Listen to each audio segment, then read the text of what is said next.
Hey, Katrina here from Scrappy Horses. Welcome to my YouTube channel. I'm so happy you're here today. I am not at the Cricut machine. I know, crazy, right? Instead, I decided to work with a wonderful die I have from Impression Obsession, but more about that later. I have some pieces of paper here that I have cut, just using my paper slicer. And here's that die I was telling you about. And it is so cute. It's called the Boot Tag, and I will link it below. So if you want to find that, it'll be linked. All right, let's get started. I wanted to start by coloring some seam binding, make it sort of into a pretty pink ribbon. So I've got my white seam binding. I've added just a little bit of ink from my stamp pad, but it wasn't quite enough. So I got some re-inker, and this is an old retired color from close to my heart called Blush.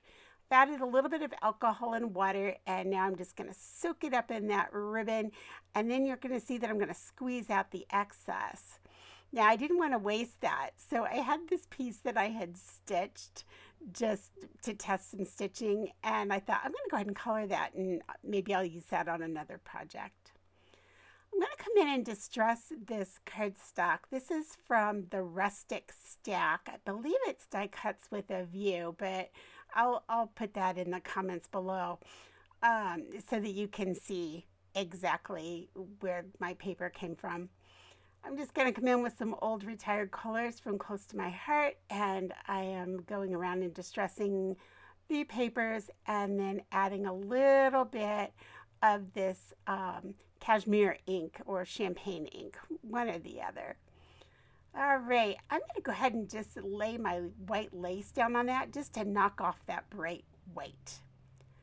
I came in with this juniper piece of cardstock, decided it was a little plain, so I ran it through with an embossing folder. I believe it's also from close to my heart.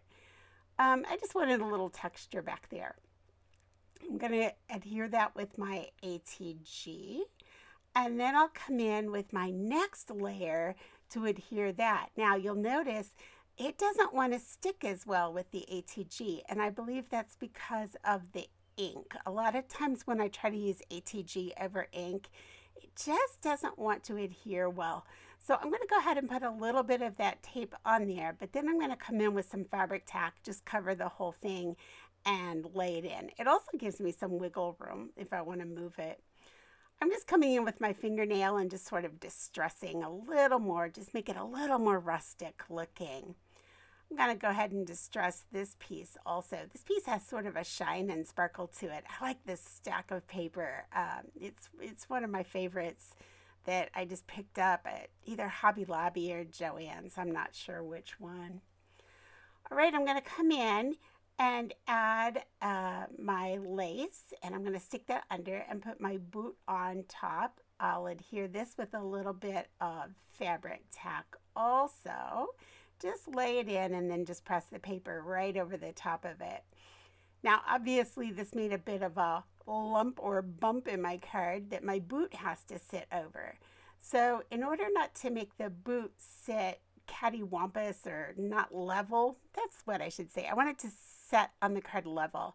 So I'm just going to cut that so that it builds up just the right hand side of the boot. And that way it'll lay on there. Now I felt that I needed 2 layers of cereal box here just to get it to lay up over the lace and the distressed edge of the paper. So that's what I'm doing there. I'm just adding that so it sits up nicely on the card. It'll sit nice and flat that way.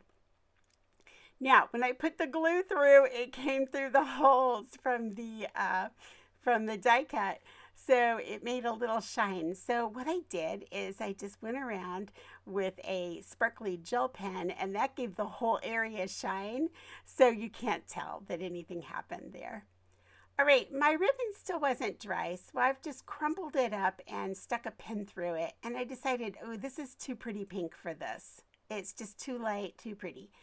So I'm grunging it up a little bit with some of that cashmere ink. Same process I did before. I just, put it down on the cereal or on the ice cream lid and just sort of dipped it in. This time I'm going for something a little stronger over that pink. So I'm using a darker pink, and I'm not adding any water or anything. I'm just putting it in there so that it just has bits of color around. Like it just kind of faded and got dirty, and there I'm adding just a little water. Stick the pen back through, keeping it all crumpled up and trying to dry it without burning my fingers. If you try that, you know, be really careful because those embossing heat guns really get hot.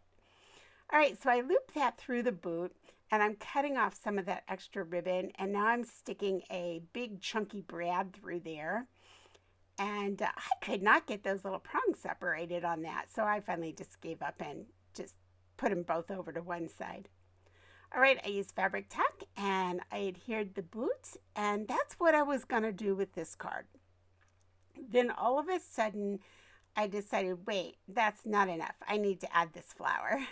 And you can also see I added some gems, 3 little gems up there on the upper right-hand side, and there's one below the flower. Those are from Honeybee. But I decided I just needed a little more there, so I just grabbed some stash flowers and stuck them on there. Then I felt like, oh, I need a little bit of gold there. So I, again, brought in a little dab of Fabri-Tac and added that little gold thread tied into a bow. Thanks so much for joining me. You'll find everything below, and you can leave me any comments or questions there. Have a wonderful week, and I'll catch you in the next video. Bye.